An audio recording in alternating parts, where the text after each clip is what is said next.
খরগোশের মতো জোরে দৌড়ে ভুল পথে যাওয়ার চেয়ে কচ্ছপের মতো ধীরে সঠিক পথে যাওয়া অনেক ভালো। জীবনে কত দ্রুত ছুটছেন তার চেয়ে জরুরি আপনি কোথায় যাচ্ছেন। বর্তমান যুগটা গতির যুগ। সবাই চায় দ্রুত সফল হতে, দ্রুত বড়লোক হতে, দ্রুত সবকিছু পেতে। আমরা এতটাই জোরে দৌড়াচ্ছি যে আমরা থেমে দেখার সময়টুকুও পাই না আমরা আসলে কোন দিকে যাচ্ছি। ভেবে দেখুন, আপনি ভুল ট্রেনে উঠে যদি খুব দ্রুত যান তবে কি আপনি গন্তব্যে পৌঁছাবেন? কখনোই না, বরং আপনি আপনার গন্তব্য থেকে আরো দূরে সরে যাবেন। জীবনের ক্ষেত্রেও তাই। সবাই বিসিএস দিচ্ছে বলে আপনাকেও দিতে হবে, সবাই ব্যবসায় নামছে বলে আপনাকেও নামতে হবে।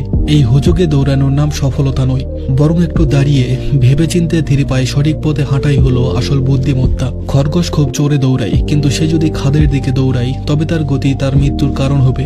অনেক মানুষ সারা জীবন প্রচুর পরিশ্রম করে, কিন্তু ভুল ক্যারিয়ার বা ভুল মানুষের পিছনে।